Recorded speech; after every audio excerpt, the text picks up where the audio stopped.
Very good morning student. आज हम देखेंगे प्रॉब्लम नंबर 3 एंड 6 जो कि हम देख रहे हैं income from profit and gain of business and profession. ये हमारा लेक्चर नंबर 3 है। ऑलरेडी लेक्चर नंबर 1 में इंट्रोडक्शन एंड लेक्चर 2 में मैंने एक छोटा सा प्रॉब्लम सॉल्व करके बताया है। आज हम एक ही लेक्चर में दो प्रॉब्लम सॉल्व करेंगे जो कि प्रॉब्लम नंबर 3 एंड 6 है।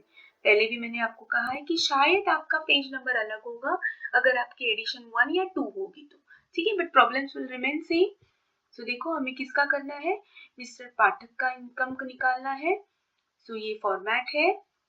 नाउ हमें पहले लिखना है सी, पहले जो जो एडजस्टमेंट वगैरह कुछ इंफॉर्मेशन दी है, we can not call as adjustment, information दी है उसको हम टिक करते ताकि ये हम भूल ना जाए क्लेम करते वक्त।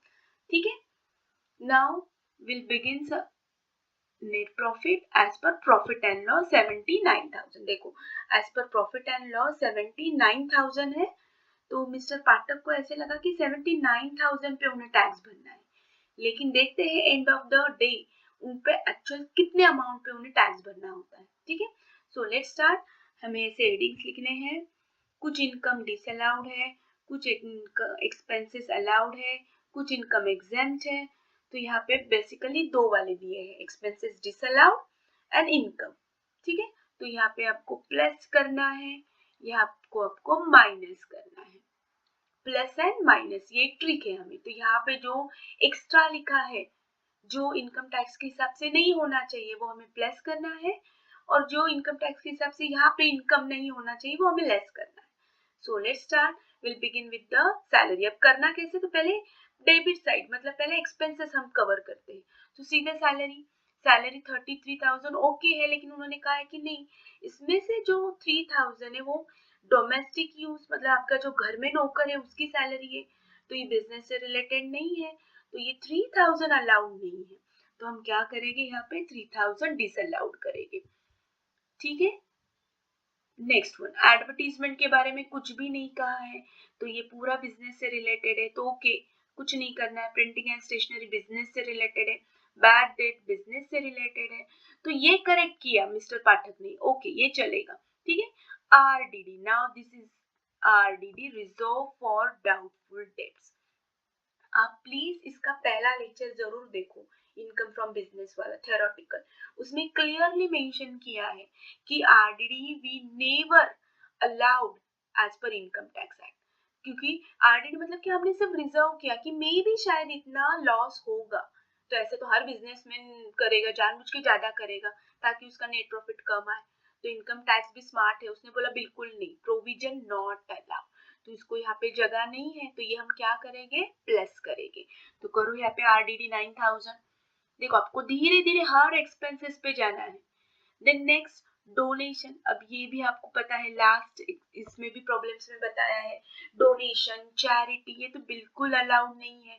ठीक है, हाँ अगर उन्होंने यहाँ पे कुछ कहा होता, कुछ इन्फॉर्मेशन दी होती कि नहीं एज पर इनकम टैक्स ये डोनेशन अलाउड है, तो श्योरली हम यहाँ पे कुछ भी नहीं करते यहाँ पे, लेकिन यहाँ पे उन्होंने कुछ भी एडिशनल इंफॉर्मेशन नहीं दी है, मतलब ये इनकम टैक्स को मंजूर नहीं है। तो ये हम क्या करेंगे, 3,000 ऐड। तो आपको एक नोटबुक पे लिख के ही रखना है, RDD, donation, charity, income tax, wealth tax, interest on capital, ये कुछ कुछ आइटम बिल्कुल अलाउड नहीं है, वो हमें यहाँ पे ऐड ही करनी है।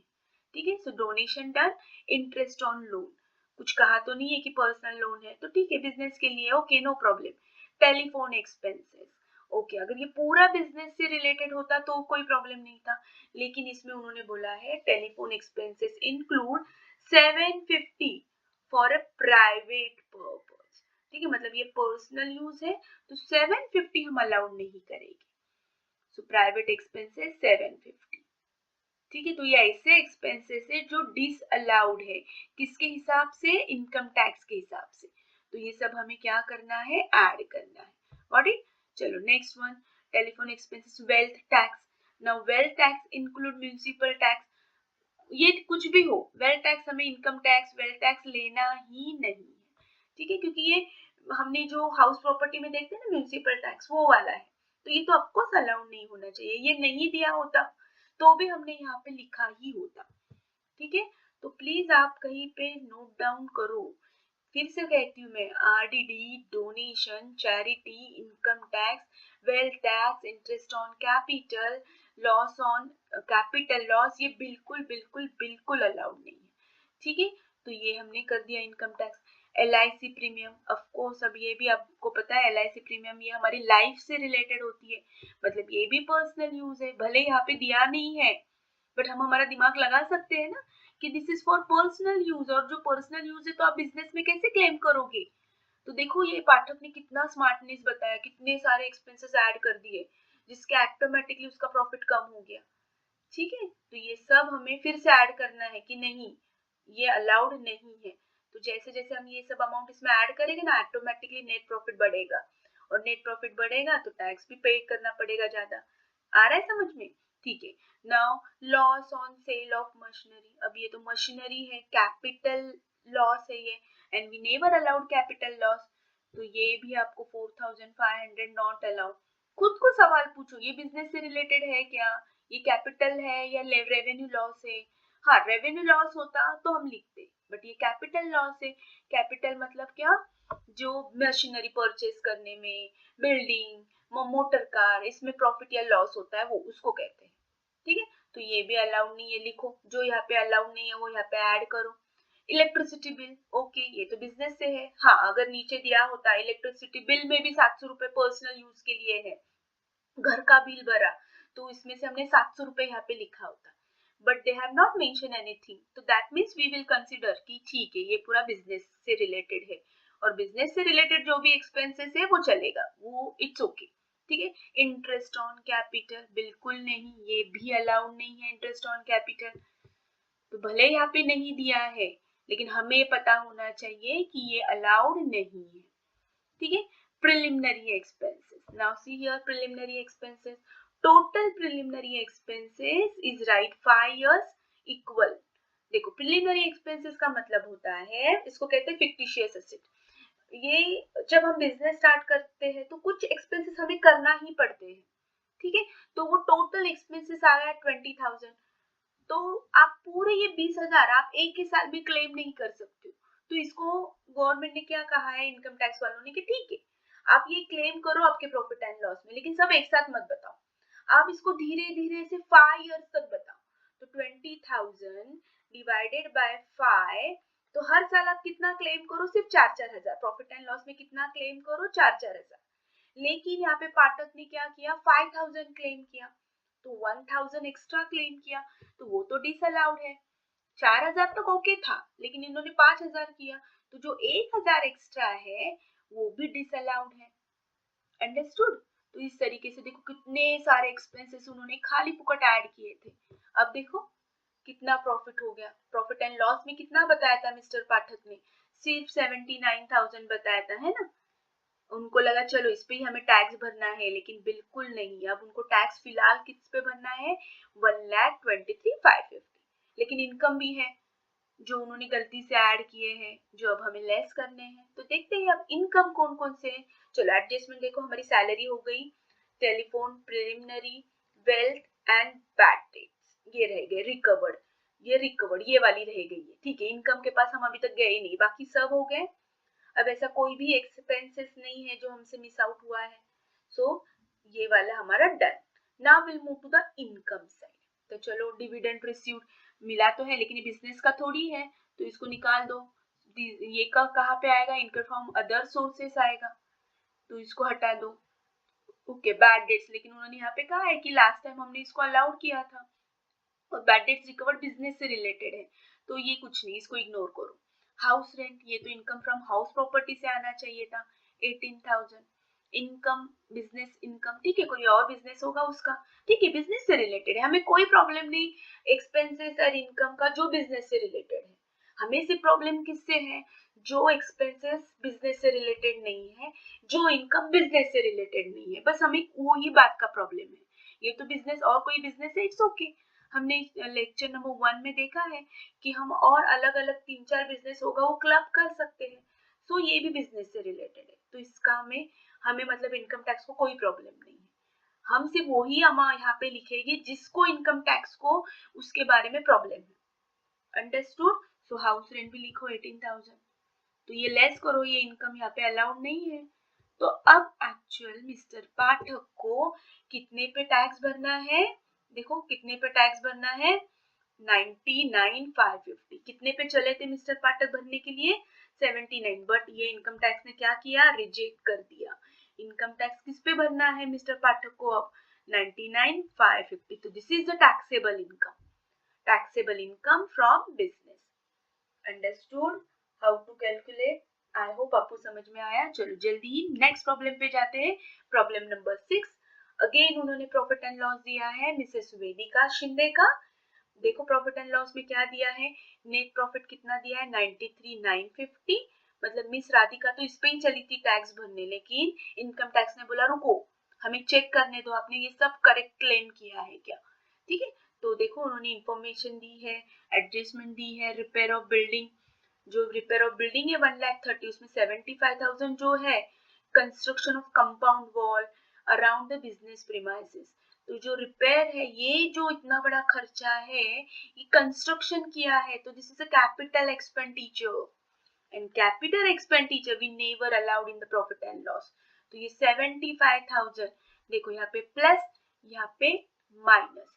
तो यहाँ पे 75,000 अलाउड नहीं है, तो हमें क्या करना है? ये वाली साइड में प्लस। ठीक है, ये पहले ट्रिक याद रखो, प्लस एंड माइनस।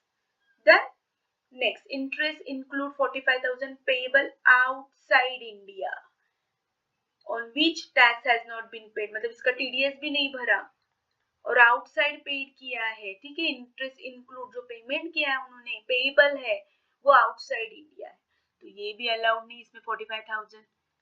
ठीक है, next, personal travelling private purpose. तो ये भी पर्सनल ट्रैवलिंग में 2,500 प्राइवेट है, तो 2,500 भी हमें क्या करने हैं? प्लस। ये साइड में जो भी आएगा अमाउंट वो हमें प्लस करनी है।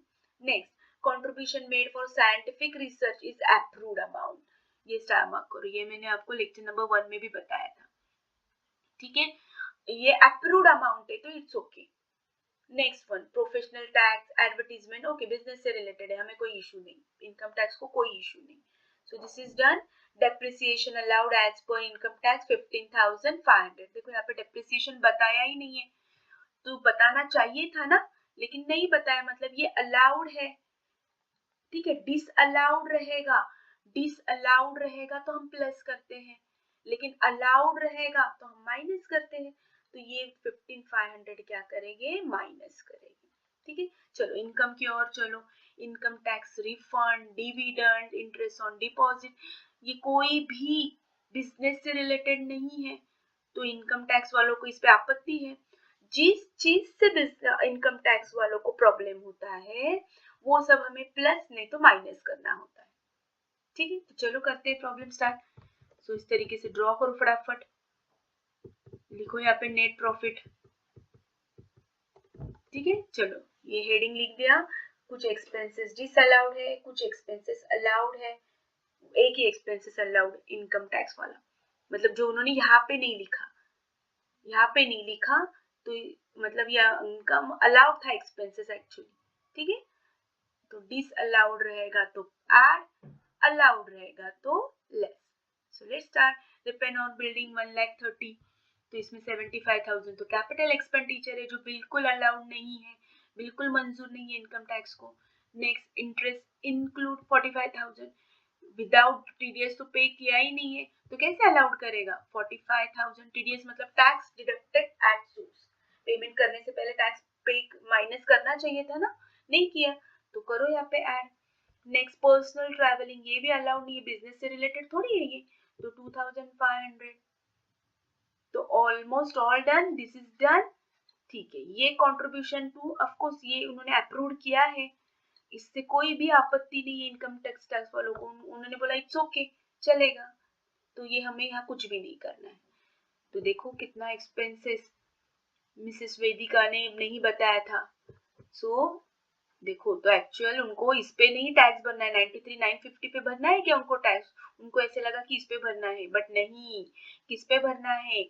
2,16,450, 2 लाख पे भरना है। देखो, लेकिन ठीक है, अभी तक और बाकी है, इमीडिएटली इस पे नहीं भरना है। ठीक है, अभी भी इनकम बाकी है, कुछ एक्सपेंसेस अलाउड है, so let's start next one, expenses allowed.